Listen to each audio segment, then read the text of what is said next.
During the early 3rd century BC, after decades of conflict, Rome had expanded her control over central Italy, defeating key opponents such as the Umbrians in the north and the Samnites in the south.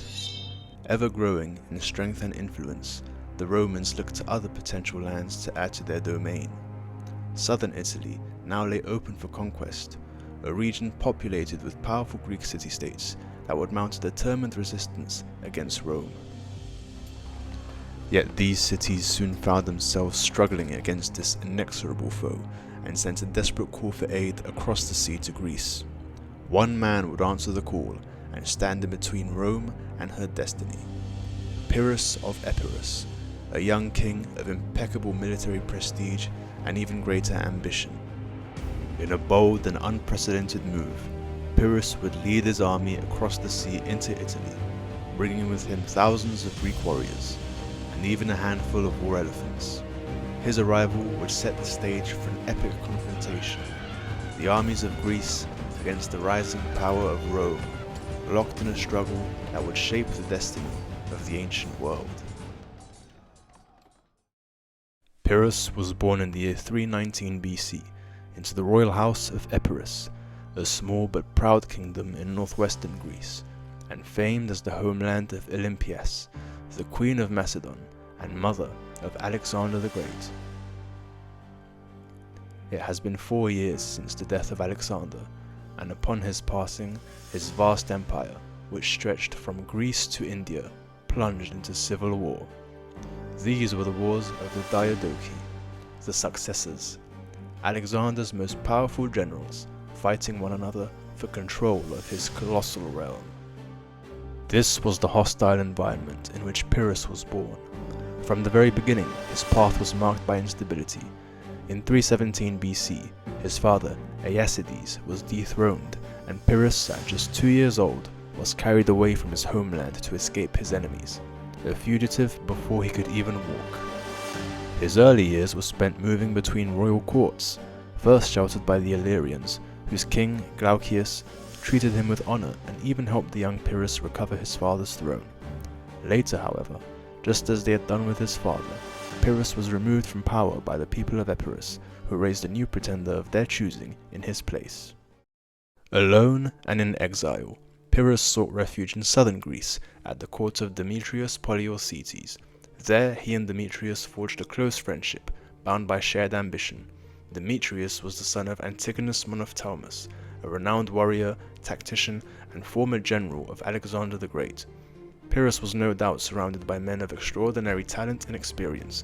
During these years, he absorbed the hard lessons of Hellenistic politics, betrayal, shifting alliances, and war. Pyrrhus's first taste of battle came at Ipsus in 301 BC, fighting alongside Demetrius under the command of Antigonus, against the armies of Lysimachus and Seleucus, 2 other famous generals of Alexander. The Battle of Ipsus would become known as the largest battle of the Wars of the Diadochi. Pyrrhus fought as a cavalryman and distinguished himself in the melee. Despite fighting valiantly, the battle was a defeat for Pyrrhus and Demetrius, who both withdrew back to Greece. Antigonus himself was among the fallen. In 298 BC, Pyrrhus was sent to Egypt as a hostage at the court of Ptolemy I, pharaoh of Egypt, and a man who had been one of Alexander the Great's closest friends and advisors. Pyrrhus married Ptolemy I's stepdaughter, Antigone, and Ptolemy provided Pyrrhus with much-needed funds and soldiers to reclaim his throne.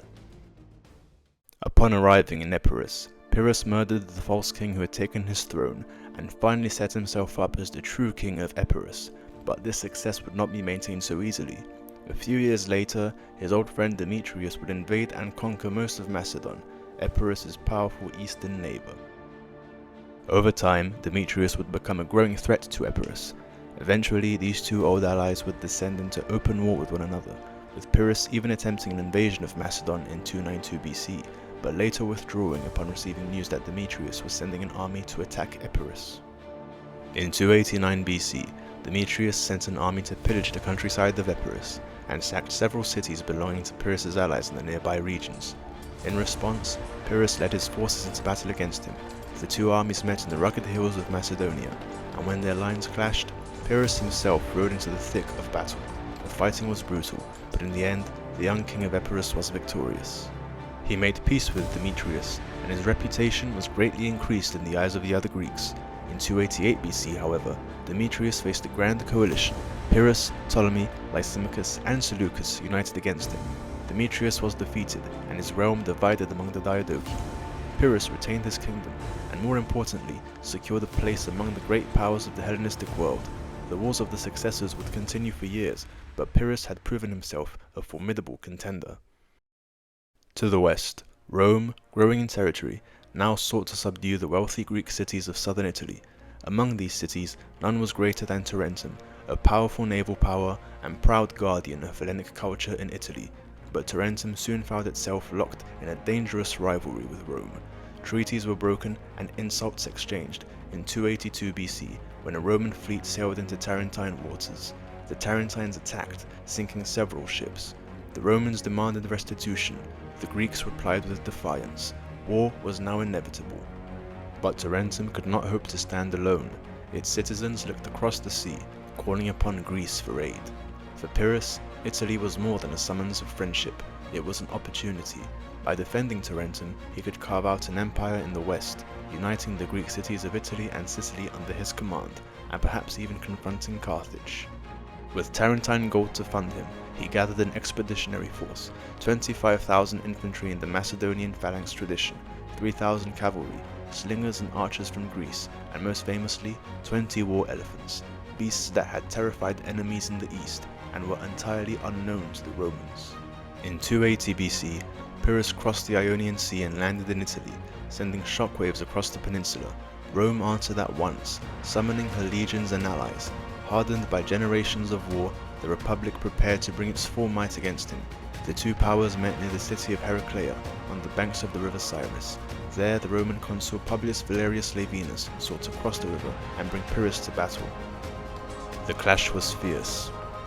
Roman maniples pressed hard against the Macedonian phalanx, neither side giving ground. The struggle raged for hours. Then, Pyrrhus gave the order. From behind his lines came a thunder no Roman had ever heard, the trumpeting of his war elephants. Towering over the battlefield, they thundered forward, their strange cries terrifying the Romans, their massive bulk scattering the ranks. Horses panicked, men broke, and the once steady line dissolved in terror. The great beasts charged ahead, trampling soldiers beneath them. Thousands were cut down as they fled the battlefield. Pyrrhus's forces had prevailed. Despite this great victory, many of his soldiers lay dead, losses he could scarcely replace so far from home. The challenge at Heraclea was successfully accomplished by Pyrrhus, but it also revealed the terrible cost of challenging the Republic. Pyrrhus's victory at Heraclea shook Rome's allies, and many of the Italian peoples looked to Pyrrhus as a possible savior. The Samnites, still bitter from their long wars with Rome, joined his cause, along with several other of the Italian tribes from the south. With his army now swelled by thousands of new recruits, Pyrrhus stood at the head of a powerful coalition. Riding high on his success, Pyrrhus advanced to within days of Rome, but halted before the city's strong walls. Knowing he lacked the strength to besiege and hold the capital, he offered generous peace terms.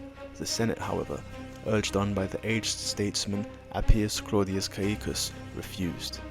Rome would not yield, and prepared for another campaign. In 279 BC, the two sides met again near the town of Asculum. The Romans came in great strength, determined to avenge their earlier defeat. Pyrrhus, for his part, sought to deliver a decisive blow that might finally break Rome's will. For 2 days the armies clashed in brutal combat. The Roman maniples pressed hard against the phalanx, their mobility allowing them to fight with tenacity in the broken ground. The fighting was savage, with neither side able to claim the advantage. The Romans fought doggedly, at times even appearing to be superior to the Epirotes. At last, Pyrrhus once again turned to his elephants. As at Heraclea, the beasts trampled through the Roman lines, sowing desperation and chaos. Despite their rigorous training, the Roman soldiers could not withstand the terror unleashed by Pyrrhus's elephants. The ground shook beneath the charging beasts, as discipline gave way to fear and confusion.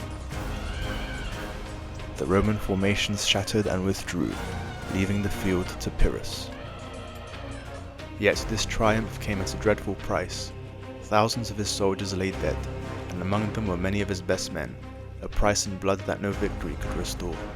Replenishing his ranks in a foreign land would be a tremendous task, while Rome could summon fresh legions year after year. According to tradition, it was after Asculum that Pyrrhus uttered his famous remark, "If we are victorious in one more battle with Rome, we shall be utterly ruined."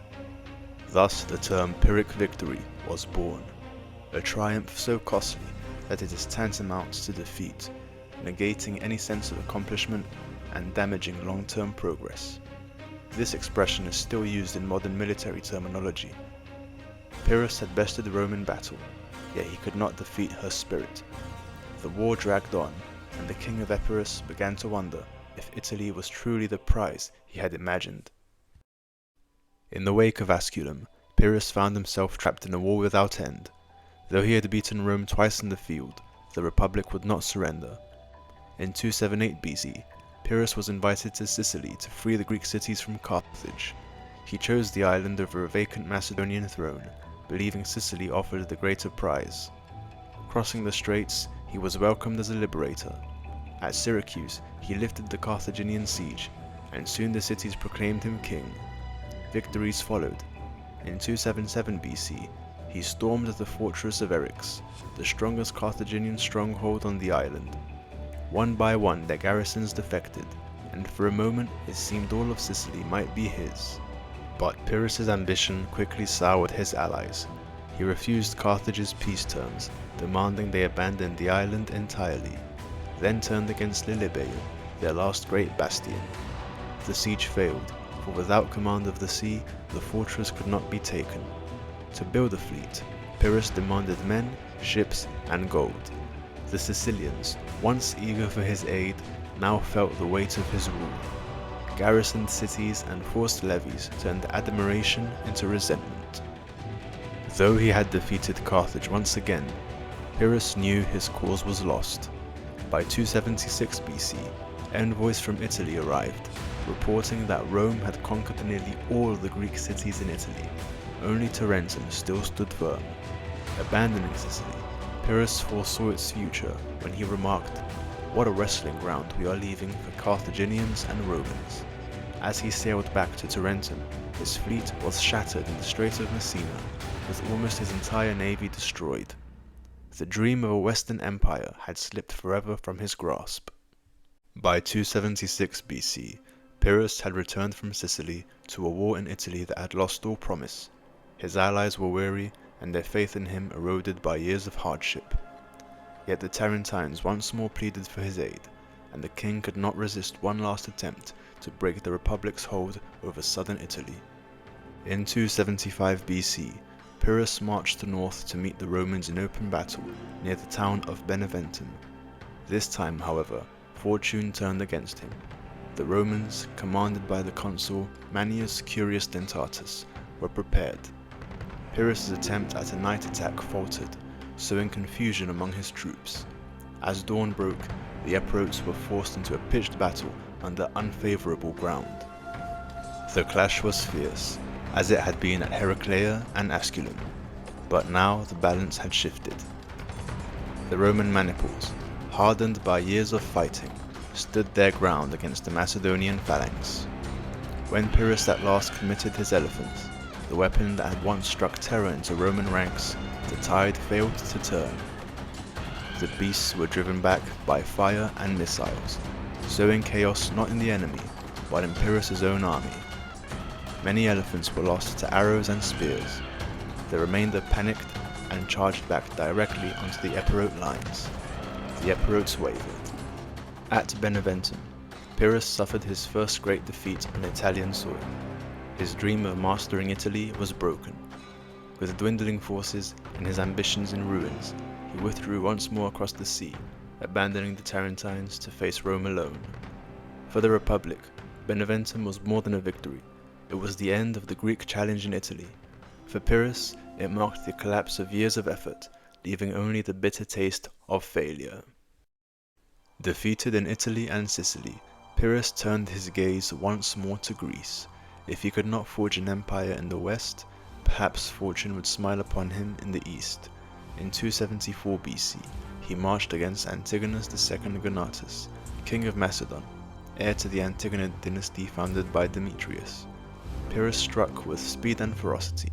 Antigonus's forces faltered, and much of his army defected to the Epirot king.